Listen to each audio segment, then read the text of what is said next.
Welcome to the Triage Method Podcast, Monday edition, longer topic edition with me, Gary McGowan, and my co-host, Mr. Patrick Farrell. How are you this week, Paddy? As per usual, I am absolutely fantastic. In the middle of exams, I've one left, and that's me finished college forever, potentially, maybe, hopefully. Um, as long as I don't fail any of my exams, which, hopefully I don't. You were also just starting exams? Yep, I start tomorrow for 10 days. Well, Unreal. when people are listening to this, you're probably in the middle of an exam. Today, yeah. Exactly. Nice. Right, so last week we discussed, an intro to the heart adaptations, that kind of stuff. And we have a good few topics planned for future episodes, but for right now, the way we're thinking of doing this is doing an information episode and then a practical episode. Because like the last episode, just going back on it, there's little bits of practical information. There's little bits of, information, like knowledge information, whatever you want to call it. And I kind of want to make it so that people have a very distinct, clear idea of what to do with the information they were just presented with, rather than going like, oh, cool, I learned about the heart, which I know is important for health and I know it's important for exercise and stuff, but what do I actually do with that information? Whether you're a coach or whether you are, a trainee yourself, just interested in being healthy, you have to have a practical application in mind for the information that you receive, right? So this episode, we're going to do a little bit of a recap on some heart adaptations, and then we're going to talk a bit more about how do we actually put that into a plan of action for, staying healthy, being fit, all those goals that, most of us have.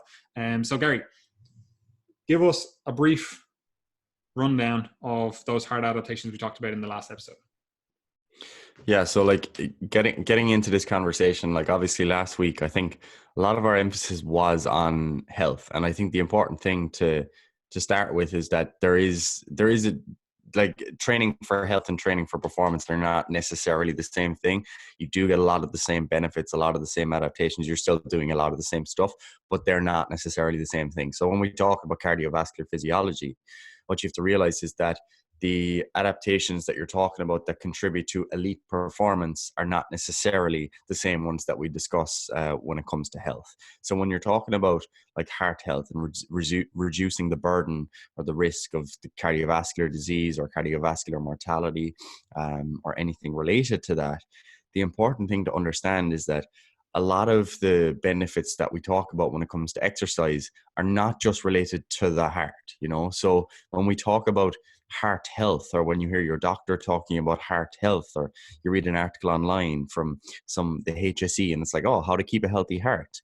Like a lot of it is not necessarily just the heart. So when you exercise, like a lot of the benefits that you see can be related to things like weight loss, for example. So keeping a healthy weight, keeping healthy body composition. Body composition is probably a better way of talking about it. So, obviously exercise contributes to that to some degree. There's also effects on your blood pressure, for example. We will have another episode or episodes on blood pressure itself, but a lot of the benefits of exercise on heart health, so to speak, come via the changes in blood pressure. The same with blood lipids. It's probably the benefits of exercise on your blood lipids or lipoproteins, not necessarily as potent as nutrition, but they still exist to some degree. So, those things still do have effects. So the point there being that we're talking about heart health, but often the targets are somewhat, they're actually more so like risk factors. So the benefits are coming through the adjustment of risk factors for future cardiovascular disease. And often we're talking about basically defects to the vasculature that come before the defects to the actual heart itself. So when you have a heart attack, a myocardial infarction, basically like that's not just the result of your heart being weak. I think that's important to understand, because sometimes we say, oh, when you exercise, you're trying to just have a stronger heart. Like the reasons that will come about would be because of, for example, basically the development of atherosclerosis, so plaques within your arteries essentially as they develop over the years, and then that basically dislodges, gets stuck in your heart, and you get this heart attack essentially. So the thing to understand there is that, you know, it's not just the heart, we're also talking about the overall vasculature. But with that said, exercise does, you know, confer benefits and significant adaptations to the actual heart itself. And as we discussed last week, a lot of that relates to the type of exercise that you're actually doing.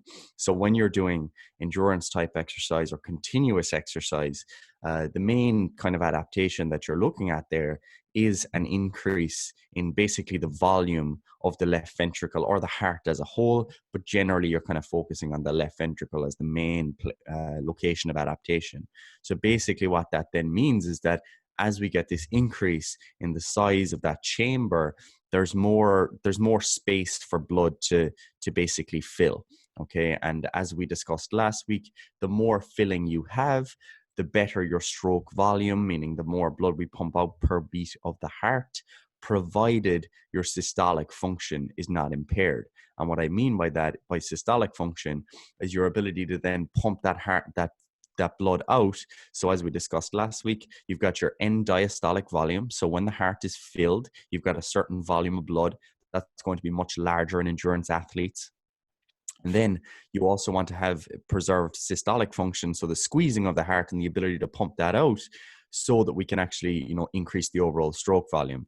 You know, that's the key difference there between maybe certain types of pathology and the actual endurance adaptations. Because if you had, you know, better filling of the heart, but you also didn't have great systolic function, so the heart wasn't contracting well, to simplify things, you're not necessarily getting that increase in stroke volume, and you could get, you know, backflow of that blood, or resistance to blood that's then coming in, because that's constantly stuck inside in that chamber.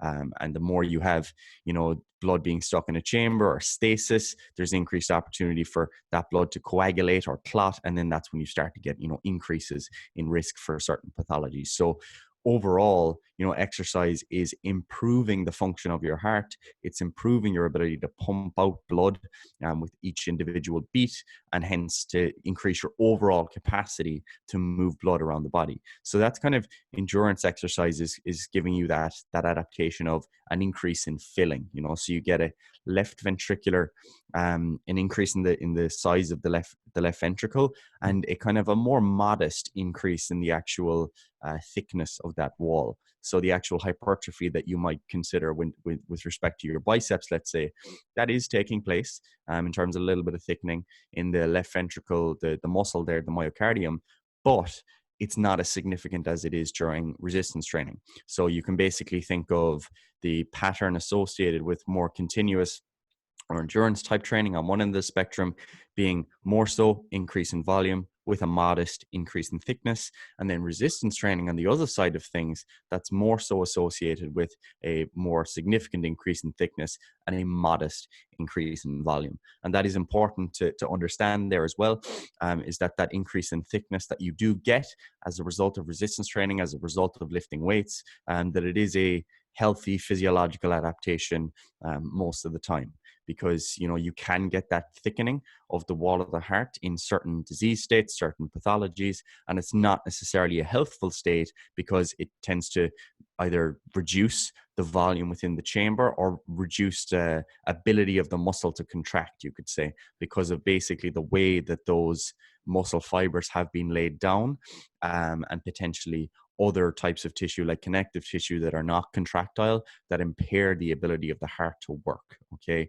so it is a little bit different. So overall, they're kind of the main types of adaptations that we're talking about when we talk about exercise at the level of the heart. But, you know, as I said, a lot of the benefits of exercise come beyond just the level of the heart. Like, you know, when you start to talk about the vasculature or the blood vessels, you know, we did touch on it last week, but as you begin to exercise over time, you know, your blood vessels also adapt, you know, so the pressure mediated stress, you know, so the blood pushing out on the walls of the blood vessels, and also the shear stress, so the blood basically friction of the blood against the wall of the blood vessels, the endothelial cells, they also lead to, or that those forces also lead to adaptations that make your blood vessels a little bit more compliant or responsive to increases in blood flow. So if you get what's called flow mediated dilation. So people who are exercise trained,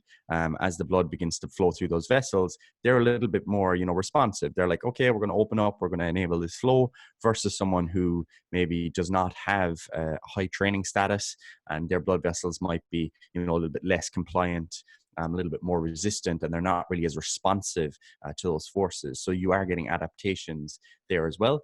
The other important thing to understand is that we talk about the heart, we talk about the vasculature. We also talked a little bit last week about the lungs, that there might be something there at the lungs as well. It's kind of a little bit less understood, but also at the level of the muscle. Really, really important to get this, guys, is that when you're talking about cardiovascular exercise, one of the reasons you'll often see us not just refer to it as cardio. I don't like to just call it cardio, because it's not just the heart. It's also at the level of the muscle. When we're fitter, when we're higher level of fitness, we engage in more physical activity, whether that be just walking more, or whether it be doing sprints, or whether it be doing marathon running or whatever. You also get adaptations at the level of muscle that improve quote unquote cardiovascular function, because when you start to exercise more, we mentioned this last week, you get what's called mitochondrial biogenesis. So you get an increase in the density of the mitochondria within the muscle, and what that means is you've got more of these units that are able to produce energy via oxidative means. So you've got more capacity to use that oxygen to produce energy, and as a result, you've got overall increased oxidative capacity, and that is something that contributes to what we would call cardiovascular health. And then what goes along with that is also the supply of that oxygen. So if you've got these adaptations to exercise that are giving you more of these factories to produce energy through means of oxygen, what you've also got is the delivery systems to those factories. And in this case, that's the process of angiogenesis. And what that means is that you get an increase in the density of capillaries within your muscle as you begin to, like, for example, if you were to build new muscle, you're also getting the adaptations with the capillaries, but particularly as it relates to endurance training and continuous training or cardio training, you could say, you're getting in more of those little roots and branching points, because the capillaries, your blood vessels, they actually have the potential to branch off and kind of split a little bit, and they send off little branches, and as a result, that increases the ability of oxygen to diffuse into those tissues. Because what you have to think about is, like, if you've got all these factories that can use oxygen to produce energy, you need to be able to supply it there. So if you've only got, let's say, one vessel running through, and there's 6 mitochondria, you're actually talking about thousands and thousands and thousands around the place. But if you're talking about, like, if you think of that example, like, you've only got one kind of means of distributing the oxygen, but you've got lots of these different factories, obviously that's going to be less effective. And as you increase the distance between the capillary and the mitochondria, or the cell to which it's trying to travel, there's an increase in the distance that oxygen has to diffuse to, and that's less effective. So as a result, you're going to be less able to use that oxygen as it's pumped around the body. And these are the adaptations that you actually do see in athletes, is that athletes have a better ability to take up that oxygen at the level of the tissue. So it's basically matching the ability of the heart to pump out more blood. So it's not just the heart, it's not just the blood vessels, it's not just the muscle, it's all of this integrated together, along with all of the other systemic benefits of exercise. And that's really important to understand, is that you can't separate this from talking about the ability of exercise to regulate blood sugar, because if you've got high blood sugar, that can damage your blood vessels and lead to a lot of other negative effects that are associated with cardiovascular disease. And exercise directly reduces blood glucose, improves your insulin sensitivity, your responsiveness to the signal insulin. And overall, this again contributes to reducing cardiovascular risk. There are also more like speculative adaptations that are pretty interesting as well. In that, like, if you were to have a cardiovascular event, let's say, so you have a heart attack, one of the things that can happen there is that even if you're you're doing fine. You've survived the initial heart attack. You can get basically a reperfusion injury. So basically, like, one of the things to understand is that, like Patty and I talk about it all the time, is that you can't just say good and bad in the body. Oxygen can be quite harmful, and in this case, oxygen and free radicals associated with that, when you get reperfusion of an area that has been ischemic, so meaning that there was poor blood supply, poor oxygen supply to that tissue, when that is reperfused, that can lead to a lot of extra damage because of basically the free radicals, reactive oxygen species, etc. So that can lead to damage of those tissues. And one of the things that happens with exercise, and this is maybe like, it's one of this, like, the speculation currently is that, like, maybe high intensity interval training, so intervals, sprints, that type of stuff, that this might confer additional benefits here, because what you're getting basically what's called ischemic preconditioning, because you've basically challenged your heart previously at very high exercise intensities, where it's had to work at its limits a little bit more in the absence of oxygen. So as a result, when you do have one of these events eventually, you're actually better able to tolerate it. It's not as stressful for you.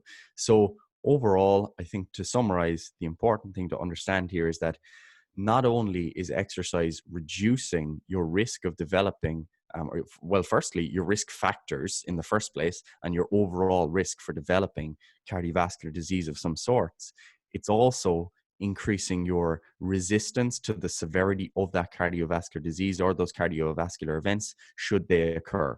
And I mean, overall, like, the really important thing to get is that exercise does increase your chance of longevity, of having a longer life, and it does very significantly reduce your risk of cardiovascular mortality. And, like, the harsh reality is that most of us listening to this podcast, or most of us who are probably even into fitness, are probably going to, succumb to cardiovascular disease at some point, because it is basically the major killer now in I would say Western societies, but, like, it's not just Western societies. It's the world, essentially, as we begin to develop and have more sedentary lifestyles, more access to hyperpalatable foods, etc.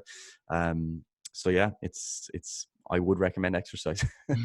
Yeah, there's two things with I'm going to summarize again what you just summarized. But firstly, what you need to understand with any discussion of health and fitness stuff, first of all, reductionism, like, that's not how the body works, right? You need to have more of a systems biology approach. Like, you need to integrate all these different systems together. And, like, you can even see just there, Gary, going through the different things. It would be very hard to very clearly delineate and say, oh, this was the exact thing that helped with the heart disease risk, or the heart adaptations or whatever. It's very hard to tell you the exact thing, because it's a multifactorial system. There's so many things that go on. Like, I didn't even touch on, like, the neurochemistry, the nervous system. Like, there's so many things that occur. There's specific adaptations at the cellular level, like I was touching on the mitochondria. There's also upregulations in different enzymes. Like, there's so many things that go on,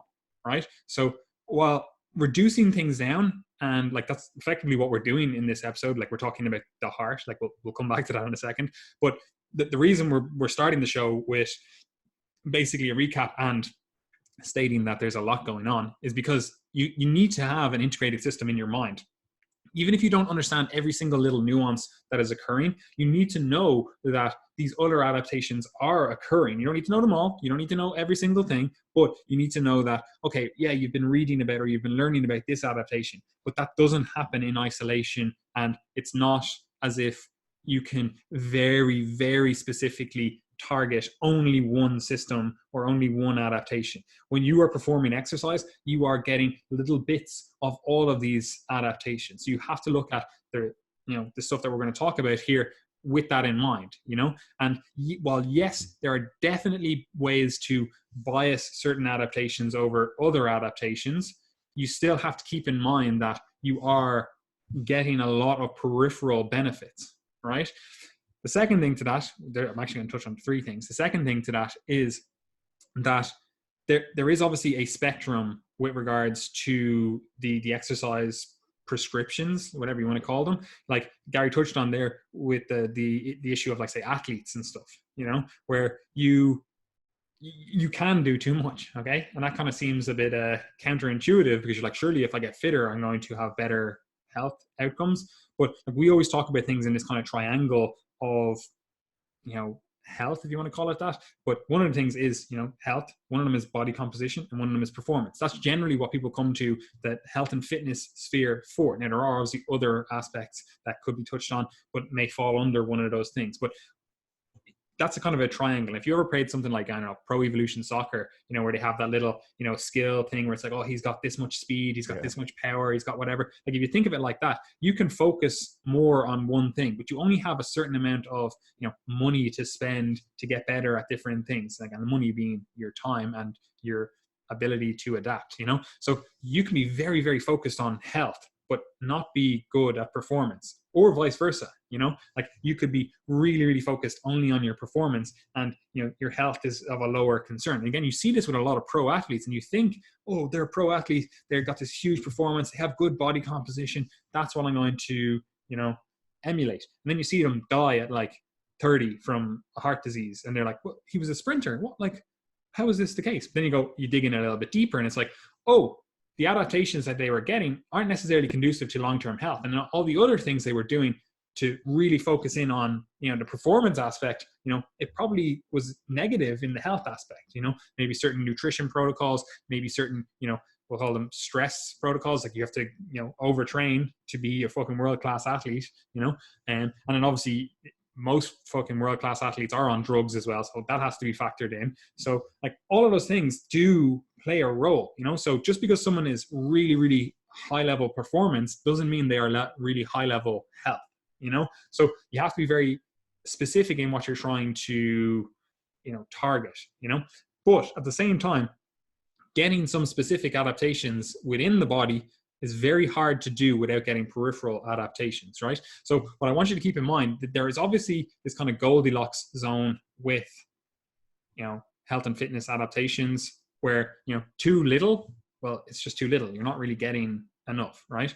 And that's going to cause issues down the line, but then there's a range where it's like, this is probably your optimal. And obviously there's more or less optimal, but there's probably a point where it's like, yeah, for a while here, there's a line where, you can stay within this, get all the benefits without having to invest more time, and then the more time you put in, it's like, okay, well, you actually start getting negatives, like you can be too fit, and so we have to keep that in mind when we are looking at all of these. Now, we are going to give some kind of specific recommendations, because it'd be reckless for me to just say, yeah, too little is bad, but too much is bad, and then not tell you what that actually looks like.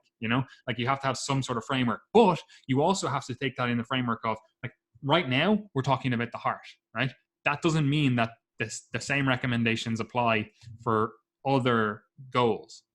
Like, the too much for the heart might be different than the too much for your diabetes risk, right? So they might align, but they might not, right? So that has to be taken into account. Like, you basically just have to be very, very specific in your goals, and realize that there is a spectrum of recommendations depending on the population. And obviously, as this is a very general discussion that is basically just entertainment, like, it's not medical advice. You need to get very specific medical advice for yourself. This is just, here's some information, use this information to help better inform yourself, but realize that this isn't specific information for you, So with that out of the way, do you have anything else to say for that? Because I just want to go on to just recap a little bit of the adaptations just at the heart level. All right. So if we look at this now, this is how my stupid monkey brain kind of conceptualizes this to make it easier to understand. And if you listen to the podcast, that I basically think of everything in like anecdotes or in like some other system. I'm like, it has to be connected. I have to be able to kind of visualize it. Like that's how my brain works. So the way I look at it, I'm like, the heart is a muscle, right? Now it's not the same as like a bicep muscle, but a muscle nonetheless, right? So thinking of it like that helps me kind of conceptualize how we would go about training it. Now, again, Gary was saying there, you have your kind of, we'll say, lower intent. Like, again, this is obviously very simplified, but this is not the extent of all the stuff that's going on. This is just a little, reminder kind of thing, right? So you have your lower intensity stuff that leads to this kind of enlargement of the left ventricle of the heart, right? So again, we look at that and go, that makes it easier to pump more blood around the body, right? And generally that's called like a eccentric cardiac hypertrophy, right? Yeah. Generally that's what we'll call it, right? So that kind of gets you thinking. You're like, okay, so that's the eccentric. Again, we go back to the bicep. We're like, oh, all right, that's the eccentric. That's the lowering of the weight, right? So that's probably one of the more important things if you're lifting weights. You want to be able to lift weights safely. If you want to be able to move your body safely. So having a stronger eccentric reserve probably makes sense, like if you are bench pressing, you are always going to be stronger on the eccentric than the concentric, which makes sense because you want to be able to save yourself, like slowly lower something down rather than have it completely crash down on you, right? So that's the eccentric. Right now, higher intensity stuff does seem to cause a strengthening of the muscle fibers themselves in the heart, right? Allows you to pump more blood, right? So that's generally called like the concentric cardiac hypertrophy, right? So again, we're thinking, oh, concentric. There's our two, eccentric, concentric. Now this isn't exactly aligned with the muscle. Again, this is just a little whatever metaphor. But effectively, like if you were to train your muscle, your bicep, you wouldn't only do eccentric overloads, right? You wouldn't only get good at the eccentric. You also wouldn't only get good at the concentric, you would obviously do both, right? Now, happily enough, there are crossover in those adaptations because, even if you, we'll call it them doing cheat curls for your biceps, you throw the weight up, right? And then you slowly lower it down, right? You still get some concentric overload with that, right? Even if your main focus is on the eccentric. So if you are doing all low intensity stuff, you do still get some of the concentric benefits. You do get some of the higher intensity benefits, right? And then also, if you're doing all high intensity stuff, you do still get some of the lower intensity stuff. There's no way to do only concentric work, like you're not going to, even if you just completely drop the weight, there's still some eccentric overload on that, even if it's not 100%, we'll say even down to 1%, you are still getting some. So the reason I bring this up and just kind of delineate those two, a lot of the time you see people really focus on, oh, this is purely for left ventricle hypertrophy, right? And they're like, oh, really low intensity stuff, that's what I focus on, that's what I really hammer home on. And you have the opposite people that are like, oh no, it's all about that eccentric cardiac hypertrophy. It's all about, high intensity stuff. You get all the adaptations from the lower intensity stuff. It's easy, right? I don't want you to think of it in a binary term or a binary manner, right? Both adaptations are beneficial. Like ideally you want to get both. Like think about it. You want to have a strong eccentric and a strong concentric. That's the ideal. You want to have a strong heart contraction. You want to be able to pump all the blood around the body, but you also want to be able to fill that heart nice and large so that you can pump more blood around the body, So you need to have this balance between the two.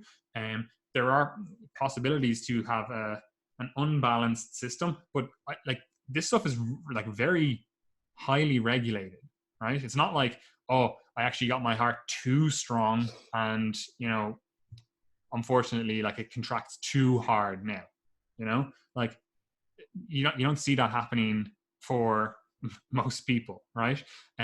However, and this is again, Gary said this earlier on, like this is why it's actually very hard to talk about heart disease when in reality it's usually like vascular disease or these other peripheral systems. Like the heart itself, like it's a pretty resilient organ, right? It's only when the rest of the stuff, something goes wrong that it's like, oh, now we don't have something, we need to deal with something that went wrong with the rest of the system. The electrical wiring or whatever you want to conceptualize it as has gone wrong, and now the motor is out of control. So I just wanted to just basically say that lower intensity stuff, left ventricle, or left ventricle hypertrophy, and then higher intensity stuff, we're effectively thinking about the muscle fibers are getting stronger, leading to a better contraction, right? So again, there's a crossover between these two. Don't think of it in terms of a binary, oh, this is low intensity stuff is the way forward, high intensity stuff is the way forward, right?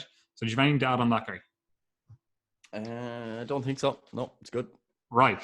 So, with all of that out of the way, like, how do you actually design a plan for long-term heart health, right? Because again, like we're talking about this from the heart perspective, right? But as we said, realize that this does include all of the vascular system. It does include some of the muscle adaptations. Does include all of the stuff. Like there's no way to divorce just the heart adaptations from the rest of the system, right? It's impossible, right? So, with that in mind, like, how do we think about actually designing a training program for this? Because in my mind, I'm like, right, we just said there's we'll call them low intensity adaptations, and there's high intensity adaptations, right? I only have a certain amount of hours in the week that I can allot to training, or bettering my health. I have a job, I have college, I have a family, I have whatever it is, so I don't have unlimited time. So how can I be time efficient, get these benefits, and be healthy long term, right? And effectively, I'm going to let you take this away because I need to drink some coffee, caffeinate my brain. But I want you to effectively discuss it from 4 points, right? And they all overlap. But the first one is just we'll call it your niche, your non-exercise stuff, like your steps per day. Does that contribute? How does that factor in? Talk about it from the low intensity stuff. Again, people like to think about this from like a continuous cardio perspective, but it doesn't necessarily need to be like on a spin bike. Like it could be walking in the woods. Again, as I said, there's overlap.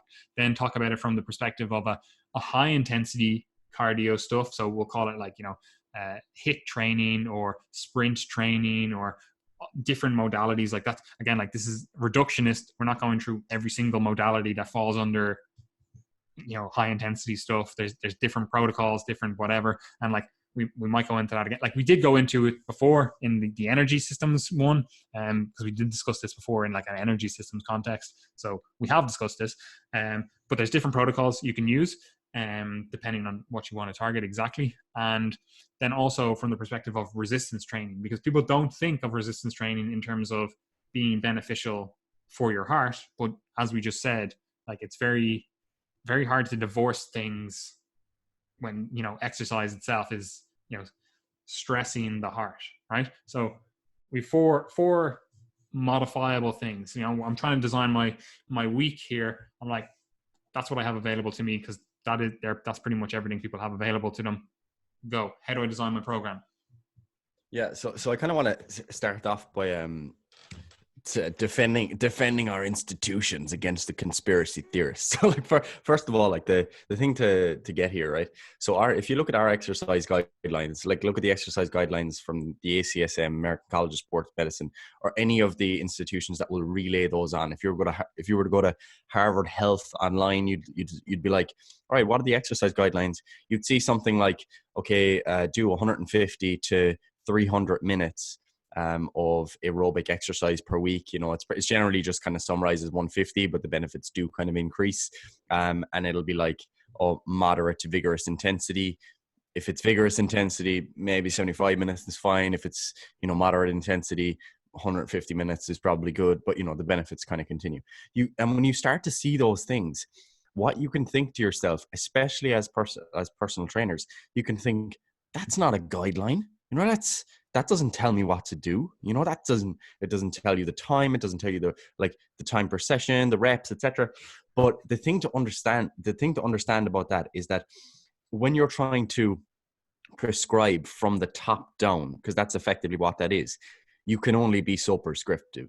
Like, I think it would be far more ridiculous for them to say, oh yeah, here's the exact plan that everyone should follow. Like, that's clearly dumb. That clearly makes no sense. So basically, when I look at those exercise guidelines, I'm like, okay, that's something that people can roughly aim at, while recognizing that there are literally hundreds of different ways that you could go about trying to achieve that. So the way I like to look at this when it comes to exercise for cardiovascular health is kind of more like in a bottom up fashion. Okay, and the reason I say that is because obviously you have your own individual preferences, you have your own genetic background, sporting background, etc., and the needs of someone or the starting point of someone who is listening to this podcast who maybe has multiple cardiovascular risk factors and they've never exercised is very different to someone who's listening to this podcast who's, seemingly perfectly healthy and has played multiple sports growing up. So they actually have totally different starting points. So if those people were to go to the guidelines, it would make no sense for there to be one specific prescription, but it does make sense for there to be like,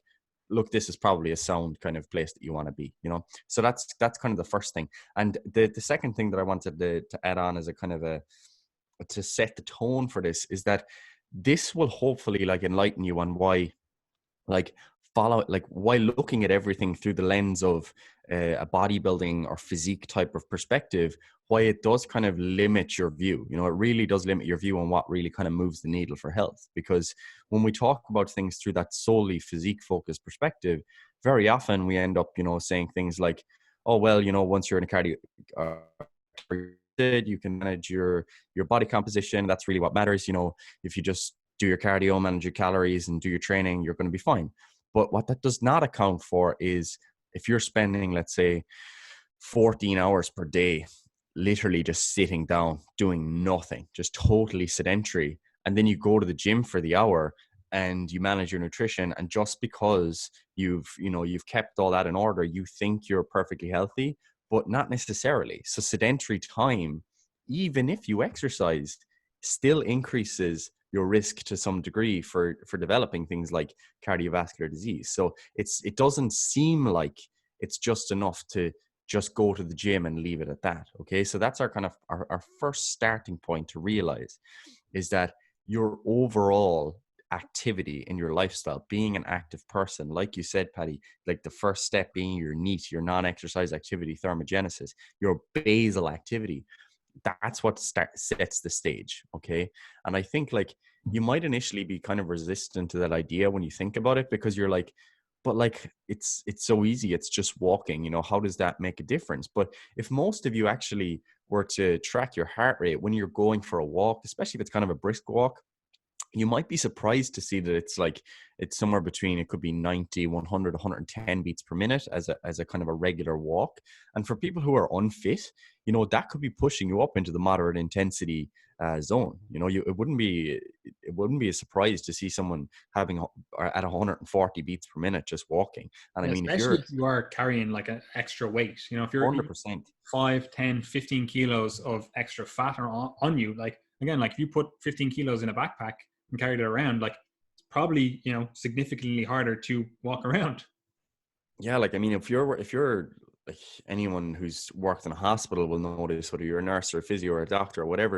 Like, if you're working with people who have certain, they have certain diseases, let's say they have cardiovascular disease of some sort, and they're obese as well, it wouldn't be ridiculous to see someone literally walk up and down the corridor and for them to be, hitting 160, 170 beats per minute, like they're closing in on their max heart rate.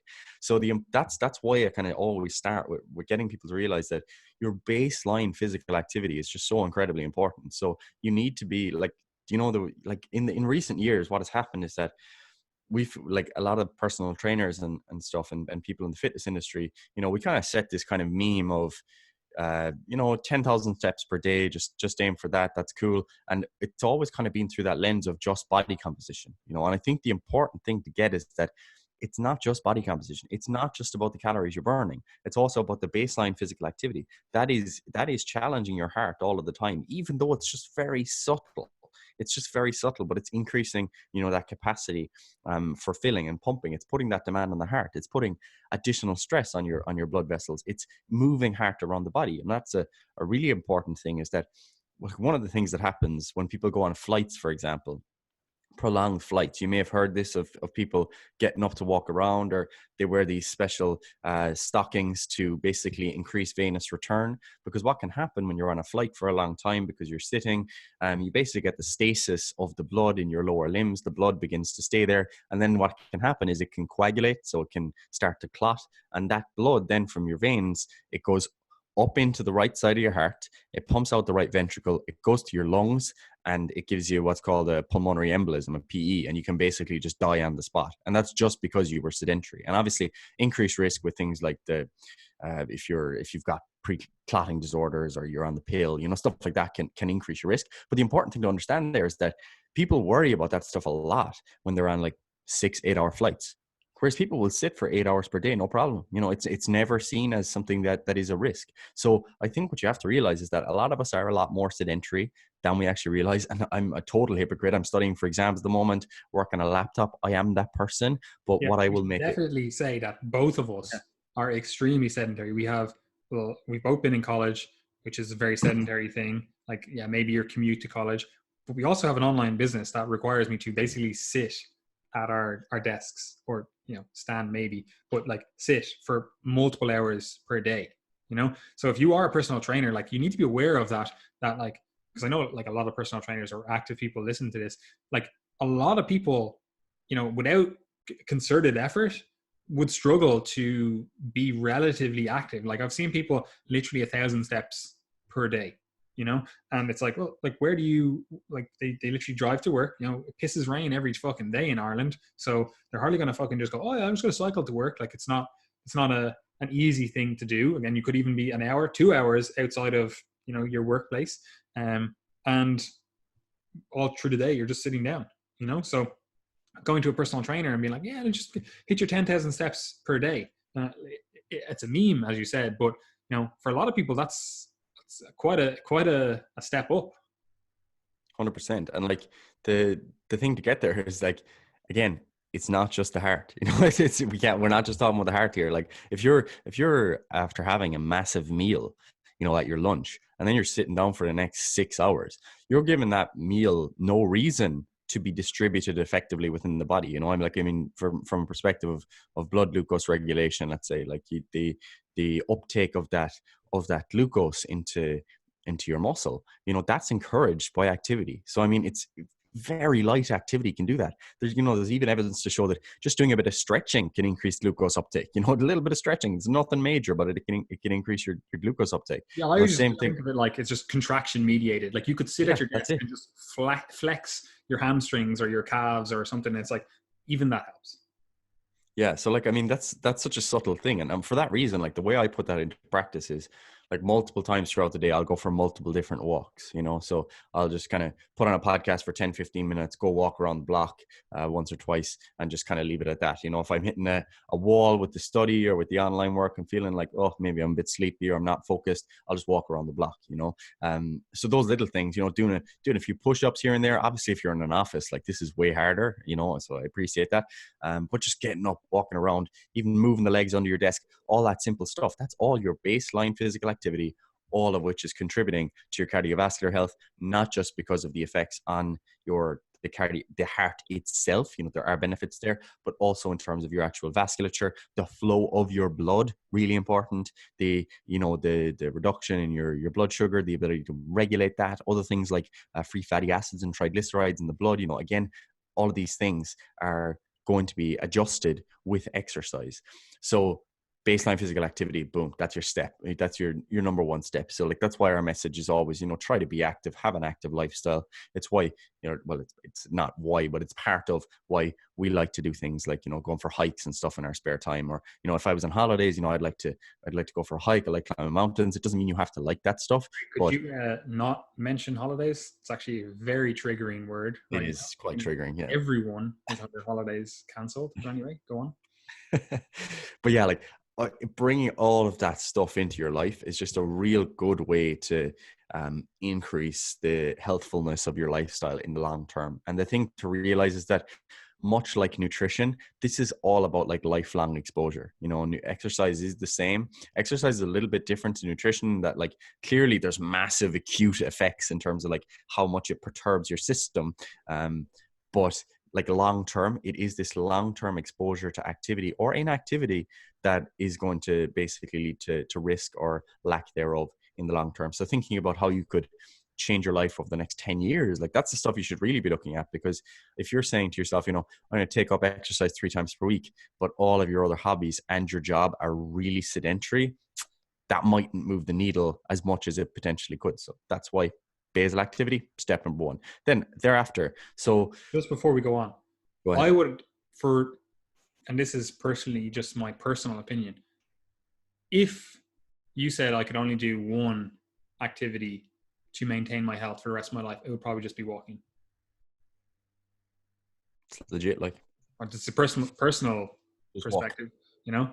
Like, I'm like, you could easily get a very healthful and very, well, relatively aesthetic physique just walking 10 to 20K steps per day. Now, obviously, that's, reckless recommendation for the vast majority of people. But, like if you're like, what's the one thing you can do to move the needle in terms of health?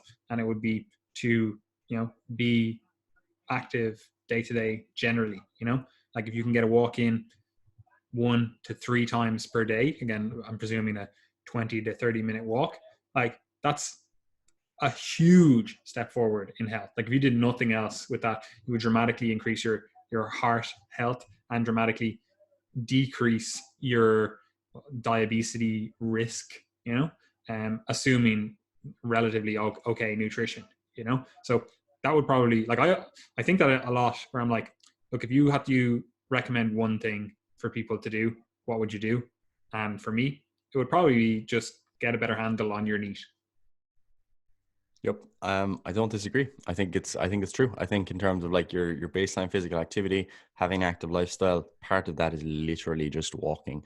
Obviously there are very significant additive benefits of adding things onto that. But like you said, like if you're gonna, just, if you were, let's say, to do like just weight training 3 times per week for 30 minutes, an hour, like, and sit on your arse for the rest of the week, like that's not necessarily helpful. And you could potentially say that, the person who's walking all the time might be better off. You definitely can, because you can look at who's the most healthful people out there, and it's the postmen, because they fucking walk yeah. every day. It's true. Or cycle.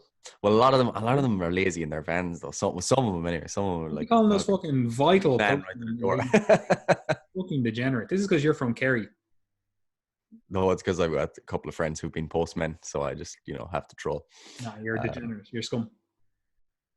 Anyway, what was I going to say? Yeah, so like basically thereafter, obviously there are additional benefits in terms of adding things onto your walking and your baseline physical activity. And it kind of starts with like, all right, can we get things up into the moderate intensity range? So can you get to the point where, like a simple way of thinking about it is a somewhat conversational pace. So where you could kind of hold a conversation, it's a little bit challenging, but if you were to, try to sing a song, that probably wouldn't be fun. You probably wouldn't be able to do it, so you're I probably talking wouldn't be able to do it in general life anyway either. you're probably talking somewhere around like 70% of your max heart rate, somewhere around there. For a lot of the people that we coach, it's probably somewhere between like 130 and 150 beats per minute for a lot of people. But yeah, basically what you're looking for is like that, where you are short of breath, you are feeling short of breath, but you can still kind of hold a conversation with someone that is next to you. I often go back and forth on this, on like what that actually means, because I'm thinking like, sometimes I'm like, okay, that's really difficult to gauge with swimmers. It's real difficult to gauge with people who do rowing or the assault bike because of the noise. And it's also real difficult when you're running, because the actual impact of hitting the treadmill also kind of affects your breathing independent of other stuff. But you kind of get the point, you want to be a bit short of breath. Again, key thing to understand here is that for some of you listening to this, walking will be that. And that even goes for bodybuilders, man. We know bodybuilders who, like, they can't go for walks, they can't, like, that's not a thing. They can't go for walks and with their partner or with friends without it being a real significant task. And that's the case for, again, that goes back to the point at the beginning, why you shouldn't just think of bodybuilding as being, synonymous with health, and those practices being synonymous with health, because a lot of the time these people are actually ridiculously unfit. So like for some of you, if you've dedicated your life to bodybuilding and powerlifting, like literally walking might even be enough for you. Same thing if you're quite unfit, walking even at a brisk pace might be enough for you to be within this moderate intensity range. And that's why you can't be real prescriptive in terms of what does this actually look like. For others, if you're an endurance athlete, like running at like my max pace could be like your little yog. Anyone that has seen videos of elite endurance athletes, it's like, oh wow, look, they're just so casual, they look so casual the way they're running. Even Sonia O'Sullivan, when I was in UL, she she ran past me one time on the way to college, and she was just doing the most casual little jog, and man, she was flying. Like, she's not even a look on her face. She's just like, she could probably hold a conversation, but I would have been like probably sprinting after her. So again, all of this is totally relative, because again, if you're already fit, you've already got the adaptations to make a higher intensity, a higher absolute intensity in terms of like your speed or whatever. That's actually a lower relative intensity for you. So again, understand that. So that should be a significant part of your training. And in terms of like what that means, like I would start off by trying to get people to do, somewhere between that kind of range of 75 to 150 minutes a week. Like, I don't like, I'm saying that because it's in the guidelines, but a lot of the time what it looks like for my clients is, if they're not endurance focused, I still try to get them to do somewhere between 60 and 90 minutes at that intensity per week, somewhere around that. That's kind of where I would start, but I'd also have their baseline activity somewhat standardized in terms of tracking steps, and they're doing resistance training. So doing all three of those things is different to just doing, the one where you're at that moderate intensity. Because like, the thing to understand is that if you're doing weight training, for example, you're also getting the like periods of time where you're in that heart rate range anyway, or in that intensity range. So you can't necessarily divorce the two. And that also is the case when we start to talk about more high intensity or interval type training, because when people think of interval type training, they often think of, oh, it's just the really high intensity stuff. And it is.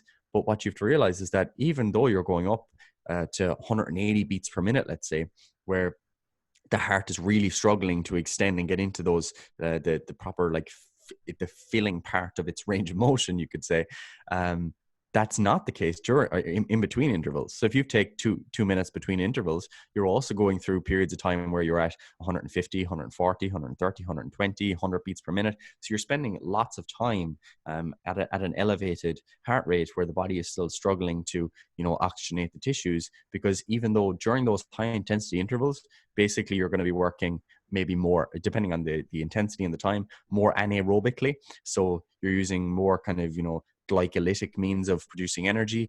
Between those bouts, what tends to happen then is you're still getting the shuttling and the uptake of oxygen into the tissues to repay an oxygen debt and to supply the tissues as they are at the moment. So the important thing to understand there again is that yes, you are getting some different benefits in terms of the very high intensity stuff. Like, for example, we discussed earlier, potentially ischemic preconditioning. That was one of the things that I brought up. That might be an adaptation, potentially things related to mitochondrial biogenesis and fiber type that might be different to the moderate intensities, but you're also getting very, very significant crossover, So like, my ideal recommendation to the vast majority of people would be to try and sample lots of different things. Like, I like to see people, like, when I'm prescribing cardio or conditioning type programs, I'll always have something that's continuous, and I'll almost always have something that's kind of more interval based. And most of my clients are already doing resistance training anyway. So once we've got the three of those things in there, and we've got a baseline level of physical activity where someone's walking very often, I'm very happy that their health is looked after from an exercise perspective. Yeah, effectively, the ideal world would have you just do everything, that would clearly be ideal. However, we don't live in an ideal world for most cases. So, and most people don't exercise at all. So that's why we're like, just walk, man. Yeah. So to put this into like a somewhat of a framework. Now, obviously, again, like, this is just the most generalized, I have no idea who you are type of viewpoint, right? If you could get, we'll say, 2 to 4 resistance training sessions per week, right? You get, actually, let me just start this the opposite way, right? If I'm going to pee. I trust your recommendation. Enjoy. If you could get your daily baseline activity levels up, right? So obviously we're saying this mimetic fucking 10,000 steps per day would be ideal. However, if you're at 1,000 now, going up from 1,000 to 4,000, 5,000 does represent an improvement, right? Like, I kind of always like to have the minimum set around 6,000 to 8,000 for most people, because I'm like, that's a relatively achievable place to get when you also factor in the weekends, right? And what I mean by that is, if you have a few days where you're on 5,000 and a few days where you're on 7,000, whatever, like you can make that up at the weekend. Now, it's not a great idea to, basically bank all of your steps for the weekend and end up having to do 30,000 steps on a Saturday. That's unrealistic, right? However, having a baseline activity level, just getting in 6,000 to 12,000 steps, somewhere in that range per day, does quite a lot for the heart adaptations that we want. So again, 6,000 to 12,000 steps per day, somewhere in that range. If you can get that, that's your first thing ticked off the box, right? That does so much in terms of body composition, heart health, cardiovascular health overall, diabetes risk, health in general, right? So tick that off the box. If you're not doing that now and you're engaging in some elaborate small squat program, whatever, and you want to be healthy, you probably need to realign your priorities and get some extra steps in throughout the day. It's a very low impact, low, intensity activity that you can, pretty effortlessly integrate into your day with a little bit of planning. Like, again, you might have to go for a walk during your lunch break, and normally you just sit at your desk and chat shit with your mates or whatever. Like, I don't know what your lunch break looks like, but either way, you can find somewhere where you can get in an extra couple of thousand steps per day. Maybe take the stairs rather than the lift, whatever it is. Maybe, again, get up every 25 minutes, do a 2-minute walk around, go to the toilet, get a drink of water, whatever. There's ways to break up your day and just slowly start chipping away at adding steps to your day, right? So that's the baseline thing. Get your NEAT looked after, right? Then the next one for me, what I would recommend, even though I actually think aerobic adaptations are probably the most beneficial for health in general, and also performance in general, even though people don't kind of think about that. Well, they do, but they actually they don't have their programs aligned with that, is to do some resistance training, right? So if you've got your NEAT done and you do some resistance training on top of that, we'll say 2 to 4 sessions per week, you've jumped a significant way forward in managing your heart health and also managing your, again, diabetes risk, all those kind of other peripheral things, and obviously changing your body composition, which again improves your ability to utilize stuff like glucose and stuff like that, which again reduces your heart disease risk. All those things, they all play in together, as we've discussed, right? So that would be my next thing that I'd be like, right, if we can get 2 to 4 roughly 45-minute to hour-long sessions done per week, we're a significant way forward, right? On top of that, then, again, I'm talking from a practical perspective here where, I realize people don't have multiple hours per week to be doing everything. Like, as Gary said, like, in an ideal world, you would just do everything and everything would be great, But if you don't have the time, what you can do is you can, again, 2 to 4 resistance training sessions on a baseline of 6 to 12,000 steps. You can add in some higher intensity stuff at the end of those resistance training sessions, right? Because 5 to 15 minutes of higher intensity exercise at the end of a resistance training session. Let's say you do 45 minutes of resistance training and 15 minutes of higher intensity stuff. Well, those adaptations are relatively similar in terms of, the adaptations from resistance training and the adaptations from specific higher intensity cardio stuff. Well, they are relatively similar. It's just an easy way to just slot in some extra cardio into your training program without having to extend out the time. Like, ideally, I'd be like, all right, we have separate sessions, we have them away from each other. There's an ideal way to do this. However, practically, most people are going to be like, well, I can go to the gym 3 times per week, and I can knock out some full body resistance work for 45 minutes. And then at the end of it, do a couple of minutes of conditioning, if you want to call it that, or, higher intensity cardio. Unreal. You've just taken a huge step forward in terms of, building your overall heart health. However, if you could do some very specific lower intensity stuff, working that aerobic conditioning, or again, the lower intensity stuff, really getting that left ventricular heart hypertrophy, that would significantly, I actually think that's the most significant change or the most significant adaptation you can make for heart health, right? Even though I'm actually recommending that as the last thing to add into your program, right? And again, people are going to disagree with that based on their bias, based on what they feel is, best for health and whatever. But I'm just saying, practically speaking, that's probably the last thing people will want to add in. Doing 45 minutes to 90 minutes of continuous exercise, people are like, no, I'm it's not going to do it. However, if, like Gary mentioned earlier on, you can bring this in an actual fun way or enjoyable way and, go for a hike or something, you hit two birds with one stone.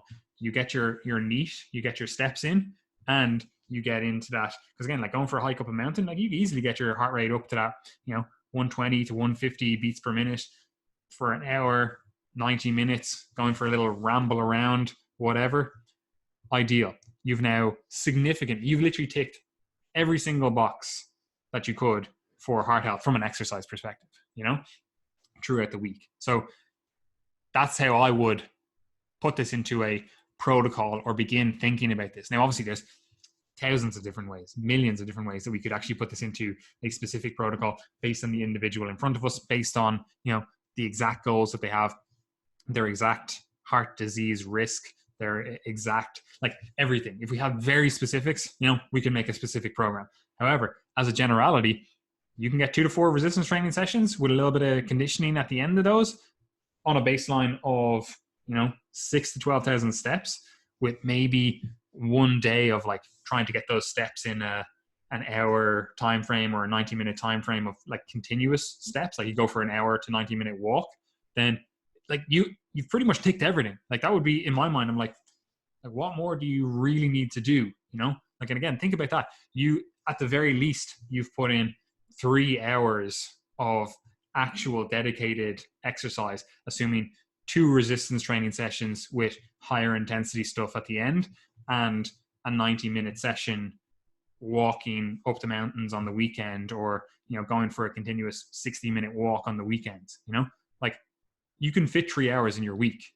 Yeah, okay, it's not actually 3 hours because you have to get those steps per day. Maybe you do have to add 15 minutes onto your commute because you're like, I'm actually going to park a little bit further away and I'm going to get more steps and whatever. But again, like if you pull out your phone and you look at the amount of time you spend on Facebook, Instagram, TikTok, whatever it is, and it's like 5-6 hours per day, it's like, at the very least, what you can do? You can stand up and do that. You can fucking scroll through Instagram and walk around your room or your office or whatever. Like, that's something that can easily be task batched. You're cooking. You can literally put stuff on the pan, walk around your room. Like there's so many ways that you can just slowly start ticking away at those steps, adding up 100 here, 200 here, 300 here. Like they all accumulate, and like it adds up significantly towards getting to that kind of 6 to 12K mark. So that's how I would kind of conceptualize it. If you were like, Patrick, you have to make the recommendations for the general population. We're going to force them to exercise, but we want to give them the minimum effective dose. That's probably what I would recommend. Baseline, get your steps up to, again, we'll say roughly bottom position, 6K, and get in 2 to 4 resistance training sessions with like an hour walk on the weekend or sometime throughout the week, so that it's contributing to your steps, but it's also contributing to that kind of lower intensity baseline aerobic work. Yeah, I completely agree. It actually, it really well aligns with the what's called the kind of barbell strategy. It's often discussed in relation to like investment. It's a Nassim Taleb's kind of philosophy, basically, is like a barbell strategy. And if you apply this to training, it actually works really well. Called a barbell strategy because basically what you're doing is you're essentially just working the tails, so basically like the center of the barbell, there's nothing really there, and at the ends of the barbell, that's where most of your work is done. And in terms of like investment, Taleb often talks about it in terms of like putting like 90% of your investments into real, like, low risk, easy stuff, and then 10% into like things that have the potential for really high payoff, but are less likely. And that's essentially the case in terms of what you're talking about exactly here, is like, we're saying, right, spend the vast majority of your time just doing real easy, basic, activity type stuff.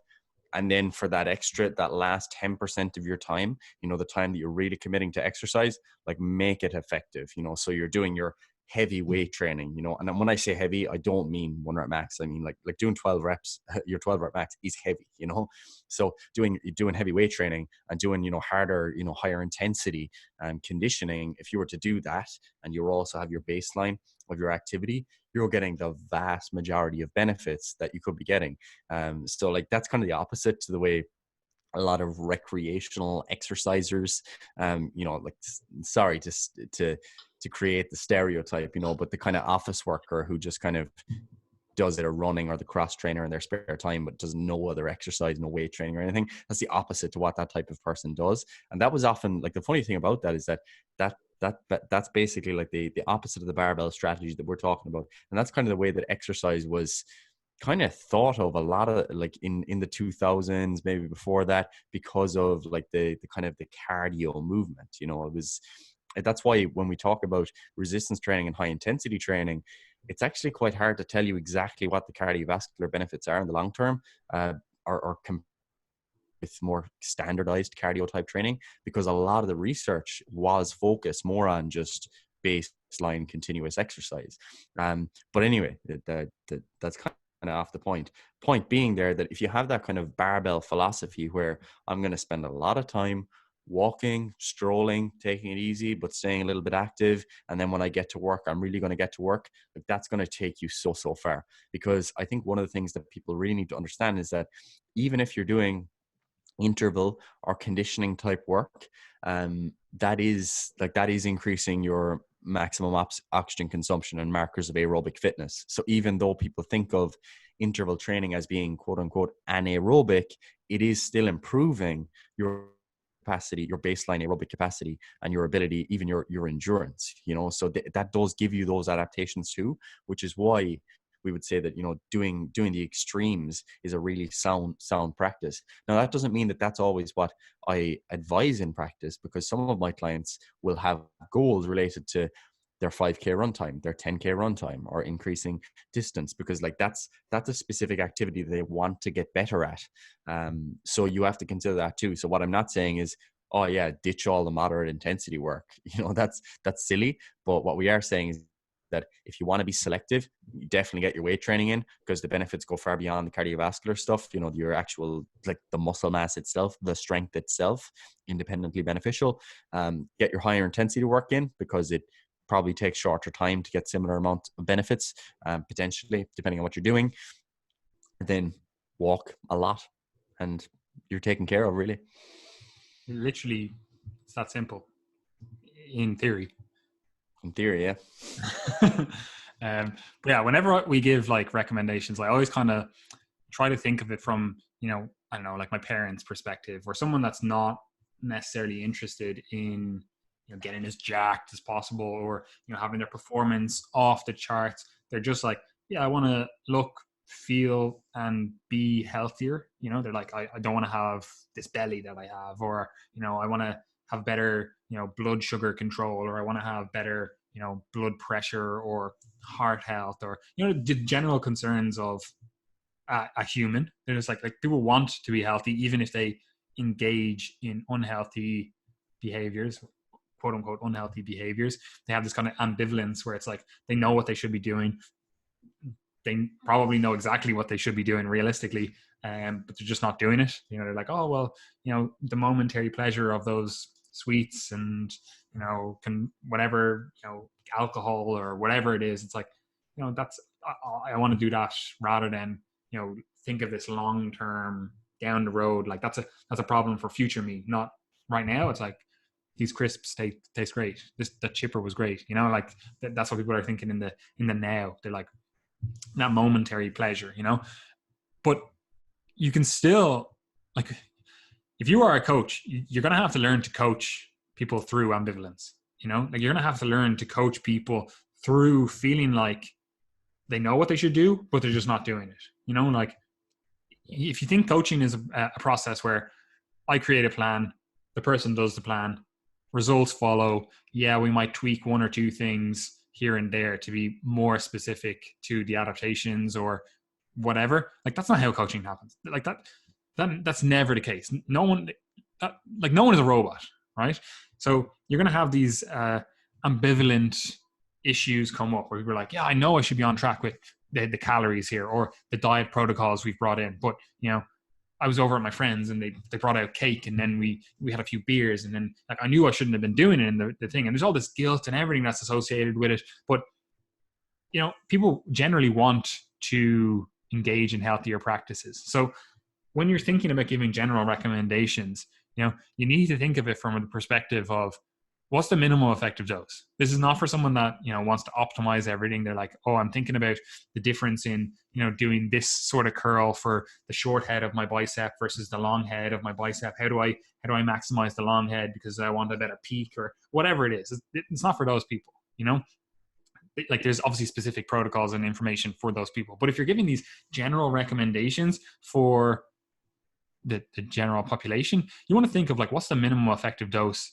that I can provide or, put into the system to get the effect that I want, And that's what I think what we just said there represents the kind of minimum effective dose that covers all of your bases, And it's in theory not that hard to do. Like you can cover all of your bases in 3 hours of activity, like actual, activity per week, 2 resistance training sessions, and a specific longer walk, assuming the baseline is general 6 to 12k steps per day. Your NEAT is relatively high. Like you could be a production line worker and not do any steps, but you're moving your arms all day. Like that still counts. I'm just saying like your steps are an easy enough way to count your baseline activity, or your baseline NEAT, so 3 hours per week is not a lot, so if you can get people to put that kind of level of commitment in,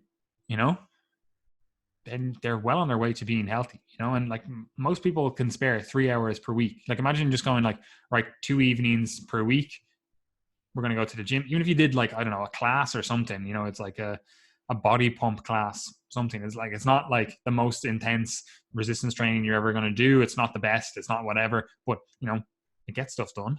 It's targets the whole body. It's like, it's fair enough. Would I design it as the protocol I'd give? Probably not. But, if someone's like, yeah, I just want to join a gym, go to a class, don't think about it, clock in, clock out, unreal, you're done, And also with like something like a body pump, you are getting, body pump is probably not a great example, but I'm just saying as an example, you can get 2 resistance training sessions per week. Say you go Tuesday and Thursday, you do a full body workout twice per week, do a little bit of conditioning at the end of that, like specific higher intensity stuff, and then go for a longer walk on the Saturday or Sunday. Peak health. Yep. Triage said do body pump. Yeah. Unreal. They're actually paying me to say that. Fantastic. I have nothing else to add, Gary. That's it. Anyway. That is it. We're done. If you want to find out more info about anything that we are sharing, then newsletter is a good place to start. So subscribe to the email newsletter below, and you will find all of our content that we have produced, published, or shared, and other recommended resources from around the internet. So would recommend getting on that.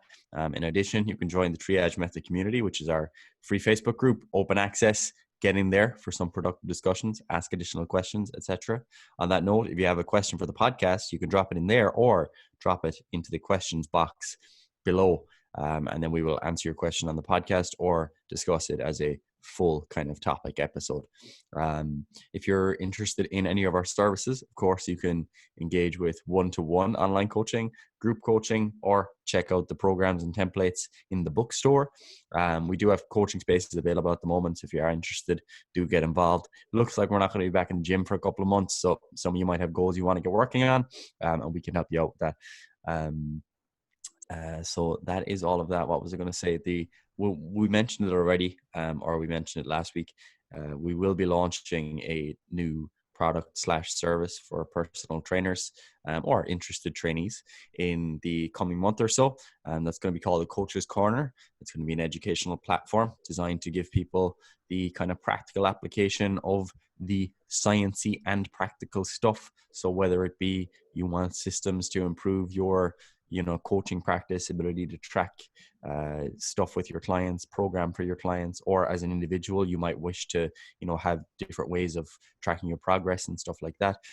Or you just want to get the application of things like exercise physiology. For example, we talked about that in this episode. We talked about, ischemic preconditioning and mitochondrial biogenesis and all that sort of stuff. Basically, in the coach's corner, we'll be taking a lot of that and showing you kind of what that actually means, in terms of like, all right, what like we can show you graphics of the heart, like how's this actually working, what are the adaptations at the level of the vasculature. We'll be talking about that sort of stuff, but really trying to apply then what does it actually mean for you, your clients, your health, your performance, etc. So if you want to register your interest for that, you can do so in the subscription box below. You'll basically be added to an email list where we'll provide you with more information about that, and a discount for those of you who have pre-registered your interest. So you're not committing to anything by signing up to that, but you will get a discount if you happen to be interested. So I think that's everything I wanted to say. That's everything, Gary. Again, join the Facebook group, join the email list, and you will get everything that we provide. Yep. Anyway, peace out, guys. Enjoy whatever the weather brings this week, and hopefully Ireland, because I think today, if you're listening to this on the Monday, that's when the country opens back up. So hopefully it all goes well. I really don't want to be stuck in my house for much longer. It's not great. It's fine now because of exams and stuff, and I'm sure you're the same, but being able to go for walks, longer walks, being able to actually see my friends, family, it would all be enjoyable. So hopefully that comes in the next few weeks. Hopefully. Right. Goodbye.